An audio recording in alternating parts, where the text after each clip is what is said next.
Z hlbín periodickej tabulky sa vynára cín. Prvok s atómovým číslom 50. Sprevádzaný strieborným drakom, tento kov v sebe spája silu tradície a lesk budúcnosti. Bol kľúčom k dobe bronzovej. Od taviacich pecí Egypta až po rímske vyhne cín premienial mäkkú meď na tvrdé meče a nástroje, ktoré vybudovali impériá. Nahliadime do jeho vnútra. Atom cínu definuje 50 protonov a elektrónov. V jeho obale pulzuje energia usporiadaná v zložitých vrstvách, ktoré stráži náš hmlový drak. V samotnom srdci, v jadre, tancuje 69 neutrónov v kvantovom rytme izotopu 119.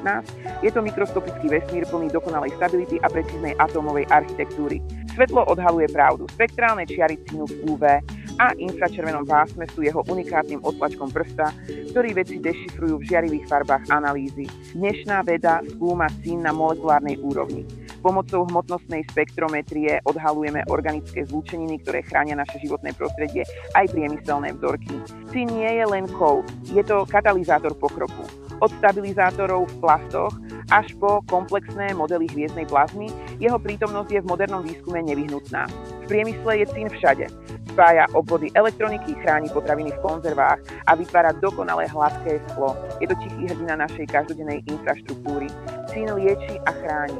Nájdeme ho v zubných pastách bojujúcich proti baktériám, ale aj v pokročilej radioterapii, kde izotopy cínu pomáhajú víťaziť nad chorobami klbov. Naše ambície s cínom siahajú ku hviezdam. Odolné zliatiny v raketových motoroch a solárne panely vo vesmíre robia z tohto prvku kľúčového partnera pri dobývaní kozmu. Od starovekého bronzu až po galaktické lety cín zostáva pilierom našej civilizácie. Prvok Essen, symbol trvácnosti a nekonečných možností v našich rukách.